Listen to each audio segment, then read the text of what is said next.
Howdy, Jacob here. Today we're looking at the Home Depot and the specialty retail industry. I feel like you've heard of Home Depot, so um, anyone who does something with their house, I'm sure that you don't have that many options. You really have your Home Depot, your Lowe's, and then the Midwest, Menards. Maybe you have an Ace Hardware, but for the most part, it's just your HD and Lowe's that are around the United States at least. And so you see how important they are to us with a 415 billion enterprise value on 376 billion market cap. They do have a little bit of net debt here, but 153 billion revenue, and off that their operating profit is 22 billion. That's pretty impressive. Returns on invested capital are absolutely astounding in the high 20s, low 30s. So that is amazing. Margins are pretty much flat on the gross margin side, and then operating margin side about a percent higher. If we look at their balance sheet, we see that they have 3.7 billion cash on hand with total long-term and short-term liabilities of about 44 billion. So they do have a good amount of net debt as stated, but in relation to cash flow, 40 billion is less than 3 years. So we're looking at about 2.5 years of their 5-year average free cash flow to pay off all that long term debt. That is not concerning. That's not the most attractive balance sheet ever, but based on the cash they produce, there should not be an immense concern with them being able to survive in a negative time. And so we can see here that in the last 10 years, they're actually low. Actually, their lowest free cash flow was just under 7 billion.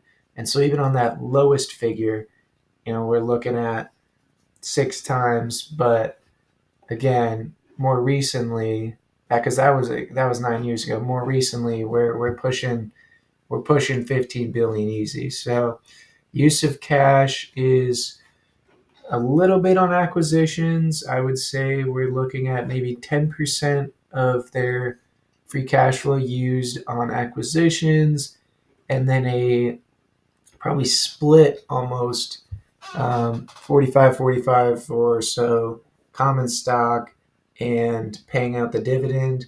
The dividend payout in aggregate is 8.4 billion, and that is pushing about 65% of their 5-year average free cash flow. Their common stock repurchases about 7.6 billion. So they repurchase a lot of shares, which is inflating their return on invested capital.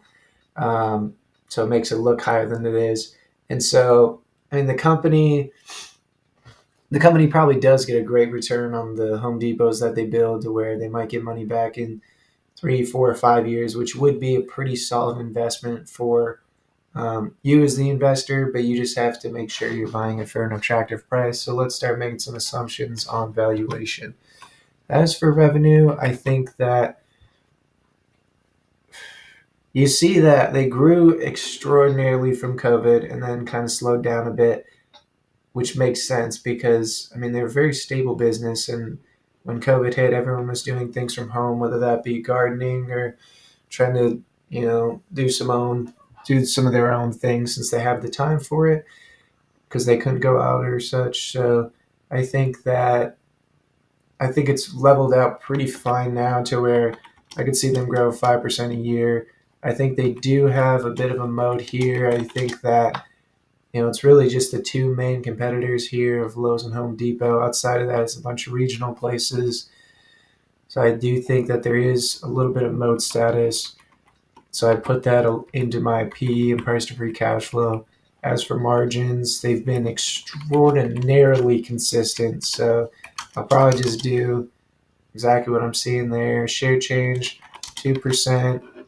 That would be buying back about $7 billion, which they have, and then that would leave a little bit of money for dividends, which I think they could easily increase these at about 5% a year for the next 7 years. and we just get to a price point that's just a little too high, like a lot of the other companies on the screener. Definitely a company that I want to own. I think they do have a little bit of debt, but I think in relation to how much cash that they get from operations, and even removing capital expenditures, they produce a lot of cash to where I'm not entirely concerned about that debt. And it's just a valuation standpoint for me that I'm just going to be waiting a little bit. So thank you, and I hope you have a great rest of your day.